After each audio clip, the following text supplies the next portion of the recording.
Next আকৌ এটা সুন্দৰ কালাৰ লৈ আহিছোঁ। এইটো টিল ব্লু গ্ৰীণ মিক্স হৈ আছে দেই।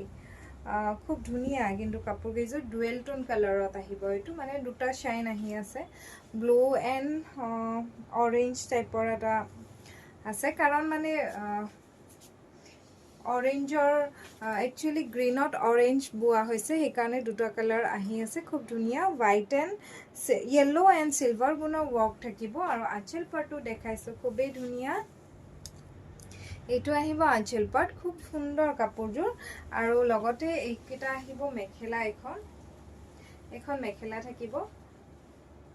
কাপোৰযোৰ মৰম লগা গৰ্জিয়াছ হয়। আপোনালোকে অকেজন এটেণ্ড কৰিব পাৰিব আৰু এনি এজৰ লেডিয়ে পিন্ধিব পাৰিব। কালাৰটো খুব ধুনীয়া চবৰ হয়, চিলভাৰ গুণাৰ আপোনাৰ সেয়া কৰা হৈছে ছাইড বৰ্ডৰ। লগতে এইটো ব্লাউজৰ পিচ আহিব, চেম কালাৰত থাকিব ব্লাউজৰ পিচটো, খুব সুন্দৰ।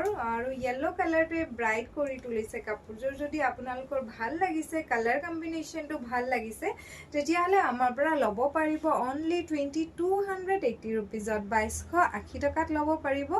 খুব সুন্দৰ ছেট এটা, নুনি কটন প্ৰিমিয়াম কোৱালিটি হয়। নেক্সট একেই কালাৰে আহিব, জাষ্ট বুটাটো বেলেগ হয়। মই দেখাই লৈছোঁ বুটাৰ কালাৰটো। ইয়াতে পিচ কালাৰত বোৱা হৈছে। আৰু আঁচল পাটটো মই দেখাইছোঁ, এইখিনি আহিব আঁচল পাটটো। এপাহ এপাহ গছ বনোৱা হৈছে, চাবচোন খুব সুন্দৰ গছ এপাহ এপাহ বোৱা হৈছে। আৰু এইখিনি আহিব চিলভাৰ গুণৰ ৱৰ্কত, পিচ কালাৰৰ মিনা কৰা আছে। কাপোৰযোৰ খুবেই ধুনীয়া, গৰ্জিয়াছো লগতে। আৰু আপোনালোকে অকেজন এটেণ্ড কৰিবলৈ খুব সুন্দৰ, গৰমৰ দিনত পাৰ্টি এটেণ্ড কৰিব, এনি কাজ কৰ্ম এটেণ্ড কৰিবলৈ খুবেই ধুনীয়া, বা অফিচিয়েল ৱেৰো কৰিব পাৰে, কাৰণ কালাৰটো খুব চবৰ আৰু গহীন হয়। এইকেইটা আহিব ছাইডৰ পাৰি, লগতে এইটো থাকিব ব্লাউজৰ পিচ। সুন্দৰকৈ কাপোৰযোৰ লাভ কৰিব 2280 ৰুপিজত।